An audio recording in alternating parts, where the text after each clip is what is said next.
విజయసాయి రెడ్డి గారు పార్టీ అధినేత చుట్టూ కోటరీ ఉందని చెప్పారా? నేను కూడా చూశాను. వారు ఇంకోటి కూడా మాట్లాడారు. నేను 1 సంవత్సరం పాటు నెంబర్ 2 అన్నారు. ఆయన కూడా కోటరీ కదా, మాజీ కోటరీ కదా. వారే చెప్పారు కదా, వారే డిక్లేర్ చేశారు నేను మాజీ కోటరీ అని. ఇప్పుడు పవన్ కళ్యాణ్ గారు కూడా చాలా చెప్పారు. అలా సహజంగా ఎట్లా ఉంటుందంటే అండి, నేనున్నానండి, నాకు జగన్ అంటే ఇష్టం కాబట్టి ఖచ్చితంగా 2029లో జగన్ ఖచ్చితంగా గెలిచి తీరుతాడు.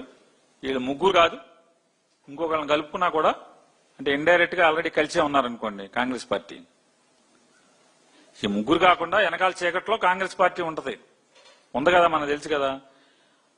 అందరూ కలిసి వచ్చిన జగన్ ని ముఖ్యమంత్రి ఆపటం వీళ్ళ వల్ల కాదు అనేది నాకు అనిపిస్తుంది. అట్లాగే ద్వేషం ఉన్న వాళ్ళకి జగన్ అవ్వడానికి ద్వేషం ఉన్న వాళ్ళకి అనిపిస్తుంది. నాకు మోసం ఉంది కాబట్టి జగన్ మీద, జగనే గెలుస్తాడని నాకు అనిపిస్తుంది. కానీ వాస్తవం అనేది, ప్రజల నిర్ణయం అనేది 2029లో కదా. తప్పకుండా 2029లో ఎన్నికలు ఎప్పుడైతే అప్పుడు మళ్ళీ మనం మాట్లాడుకుందాం. అంటే ఆ కాటా ఆ స్థాయిలో మీ కాటాలో కాటా ఎవరనండి. మరి ఆ స్థాయి అంటే మీ కాటా ప్రకారమే స్థాయి అంటే, లేకపోతే మీ స్కేలు. అది కాటా అంటే తూకమేనండి. మీ తూకం లేకపోతే మీ స్కేలు ఆ ప్రకారం అంత చేయలేకపోతున్నామనే మీ బట్టి అదే అనుకోండి. ఏముంది పెద్దది, పోరాటం చేయలేకపోయాం, అధికారం లేదు కదా, పోరాటం చేయలేకపోతున్నాం అనుకోండి. ఏముంది దాని గురించి, తప్పేముంది? ప్రజాస్వామ్య దేశంలో ఏ వ్యక్తి అభిప్రాయాన్ని కాదంటకు గాని, తోసిరాజంటకు గాని హక్కులు ఒప్పుకో కదా. మీరున్నారు, మీ అభిప్రాయం మీది, నేనున్నాను, నా అభిప్రాయం నాది, నాకు స్వేచ్ఛా స్వాతంత్రాలు ఉన్నాయి. అలాగే ఎవరికి కాలుకుంటే తప్పే ఉంది. ఏదైనా కోరికలు వేరు, ఆశపట్టం వేరు, వాస్తవాలు వేరు. వాస్తవాలు జరిగిన రోజు వాస్తవాలు ఇది అంటే ఈ కోరికలు ఈ ఆశలు వాస్తవాలు అయినప్పుడు తప్పకుండా మంచి జ్యోతిష్యమే అనుకుందాం, ఇబ్బంది ఏముంది. ఒక సామాన్యుడికి ప్రభుత్వం ఆర్థిక సహాయం చేసి ఇల్లు కట్టుకుంటే మోడీ గారు చౌహాన్ గారు ఫోటో అంటే వాళ్లే రాయి పలక మీద ప్రింట్ చేశారు. ఫోటోని రాయి మీద ప్రింట్ చేసి దాన్ని తీసుకెళ్లి ఇంటి గుమ్మం పైన ఒకటి, ఇంట్లో హాల్లో ఒకటి, హాల్లోనా కాదు వంటింట్లో ఒకటి, వంటింట్లో పొయ్యి పైన అంటే వంట చేసుకున్నప్పుడు ఆ అమ్మాయి చూడాలి అని. తప్పేం అనలేదే, ఏం తప్పేం. ప్రభుత్వం ఒక ఆలోచన చేసింది, ఇచ్చాడనే.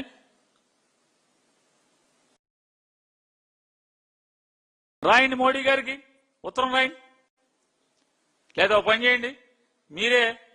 మర్చిపోయిన పెమ్మసాని గారే దాని మంత్రిని చెప్పాడు, నిన్న మొన్న చెప్పాడు. పెమ్మసాని గారిని డబ్బులు గ్రాంట్ చేసి మధ్యప్రదేశ్లో లేదా హౌసింగ్ మినిస్టర్ ఎవరున్నారో కనుక్కోండి, కేంద్రంలో తీర్మానం పెట్టండి.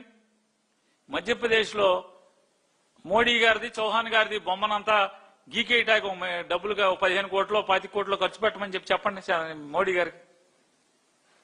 తప్పయ్యా మోడీ గారు, పేరు రాసుకోకూడదు. మధ్యప్రదేశ్లో మొత్తం హౌసింగ్ లోనికి మొత్తం ఫోటోలు ఏంటి, మోడీ గారిది చౌహాన్ గారి ఫోటో ఏంటి, ఇద్దరు కలిసి ఉన్నది మొత్తం అంతా కూడా ఇక్కడలాగానే మిషన్లు ఉన్నాయి కదా, విగ్రహాలు చెక్కి ఆ మిషన్లు పెట్టి చెరిపోమని తీసుకెళ్లి.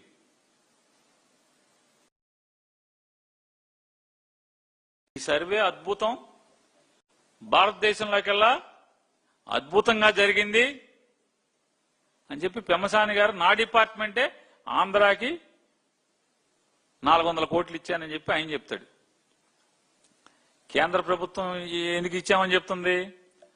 2023-24 కన్నా ముందు ఆంధ్రప్రదేశ్ రాష్ట్రం, భారతదేశంలో సర్వేలో ఆంధ్రప్రదేశ్ రాష్ట్రంలో అద్భుతంగా జరిగింది కాబట్టి, దేశంలో 28 రాష్ట్రాల్లో 29 రాష్ట్రాల్లోనూ ఎక్కడా లేని విధంగా అద్భుతంగా చాలా శరవేగంగా చేసిన ఈ సర్వే మెచ్చిస్తున్నామని చెప్పి 400 కోట్లు ఇన్సెంటివ్ ఇచ్చారు. ఆ 400 కోట్లు తీసేసుకుంటారు. కానీ జగన్ గారి గురించి మాత్రం అదే జగన్ భలే చేసేళ్ళాడని ఒక మాట మాట్లాడరు. ఖజానా ఖాళీ అంటారు. జగన్ దిగుతా ఇచ్చినటువంటి 7,000-8,000 కోట్ల రూపాయలు ఖజానాలో పెట్టెళ్ళి, అరే జగన్ భలే కుర్రోడైనా 7,000 కోట్లు వెళ్తా బ్యాంకులో డబ్బులు పెట్టెళ్ళాడరా అని అనలేరు, నోరు రాదు. సర్వే అద్భుతంగా చేశాడని అనలేరు. భారతదేశంలోనే ఏ రాష్ట్రంలో జరగని విధంగా ఇక్కడ చేశాడని చెప్పని అనలేరు. కానీ ఆ జగన్మోహన్ రెడ్డి గారి సర్వీస్ కి మెచ్చి కేంద్ర ప్రభుత్వం ఇచ్చే 400 కోట్లు మాత్రం పరిగెత్తుకెళ్లి తెచ్చేసుకుంటారు. మూటలు గొంచంచులు వేసుకెళ్లి తెచ్చేసుకుంటారు ఢిల్లీ వెళ్ళి. నిన్న జగన్ గారు ప్రెస్ మీట్ పెట్టంగానే పరిగెత్తుకుని వచ్చేసాడు. అసలు ఎన్ని పిలిమొగ్గలేశాడు పయ్యావులు కేశవ్ గారు. ఆర్థిక శాఖ మీద, అప్పుల మీద ఒక్క మాట మాట్లాడు, పొరపాటును ఒక్క మాట మాట్లాడు. అప్పుడు 14 లక్షల కోట్లు అని చెప్పాడు. జగన్ గారు ఒక్కడే 14 లక్షల కోట్లు చేశాడు. కానీ 3,32,000 కోట్లే జగన్మోహన్ రెడ్డి గారు చేసింది అని ఈ రోజు అసెంబ్లీలో చెప్తాడు సిగ్గుపడకుండా. ఆయన ఏం మాట్లాడాడు ఒకసారి చూసుకోండి. ఒకసారి 10/10/2019 అంటే 10 అంతే మీటింగ్ అని 16/10/2009 ఏమని కేబినెట్ సెక్రటరియట్ లో సీఈఓ నీతి ఆయోగ్ మీటింగ్ జరిపాడు 16/10/2019. దాంట్లో ల్యాండ్ టైటిలింగ్ యాక్ట్ అనేది అన్ని రాష్ట్రాలు అమలు చేయాలి. అమలు చేసిన వాళ్ళకి ఇన్సెంటివ్స్ ఇస్తాము. కేంద్ర నీతి ఆయోగ్ ఇది ఆఫీస్ మెమరాండం బయటికి పంపించింది ఎప్పుడే అంటే 25/11/2019.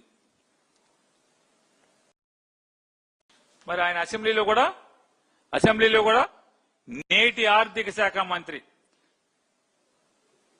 జగన్ గారు ప్రెస్ మీట్ రోజు మధ్యాహ్నం వెంటనే పరిగెత్తుకొచ్చి పిల్లి మొగ్గలేసినటువంటి పయ్యావులు కేశవ్ గారు అదే మాట కూడా మాట్లాడాడు.